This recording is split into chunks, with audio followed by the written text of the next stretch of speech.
میری بہنوں اپنے رشتوں کی قدر کریں، ایک دفعہ یہ رشتے چلے جائیں دوبارہ نہیں آتے۔ بہن کی فضیلت میں اللہ کے نبی صلی اللہ علیہ وسلم نے کیا فرمایا کہ ایک دفعہ ان کی بہن شیمہ اللہ کے نبی صلی اللہ علیہ وسلم سے ملنے آئی، لوگوں نے بتایا شیمہ تیرا بھائی نبی بن گیا۔ اچھا میرا بھائی، میں مل کے آؤں گی۔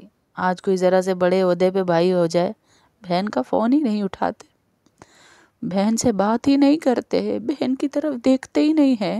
میرے نبی کو دیکھیں، رحمت للعالمین، دو جہانوں کا سردار ہمارا نبی، اور آئی بہن ملنے کے لیے، صحابہ نے بتایا آپ کی بہن آئی ہے، تو اللہ کے نبی صلی اللہ علیہ وسلم کو یاد آیا میری دودھ شریک بہن ہے، سگی بہن نہیں تھی، حلیمہ کی بیٹی، دودھ شریک بہن شیمہ ہے۔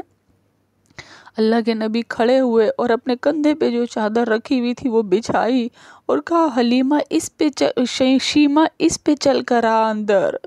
صحابہ کی مجلس لگی ہوئی تھی، نبی کی مجلس لگی ہوئی تھی۔ آج ہم اپنے کمروں سے اٹھ کے بہنوں سے ملنے نہیں آتے۔ کس طرف جا رہے ہیں یہ ہم؟ آج ہم کمروں سے اٹھ کے بہنوں کے سروں پہ ہاتھ نہیں رکھتے کہ اس کو زیادہ فری نہ کرو، روزی آ جائے گی، اس کے بچوں کے لیے کچھ لے جایا کریں، اس کے دل سے دعائیں نکلیں گی۔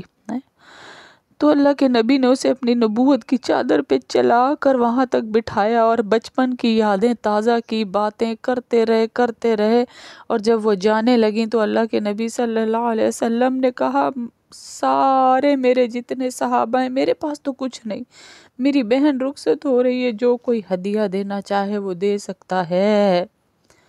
تو اللہ کے نبی صلی اللہ علیہ وسلم کی ایک کال پر اونٹوں کے اونٹ ہدیے آ گئے۔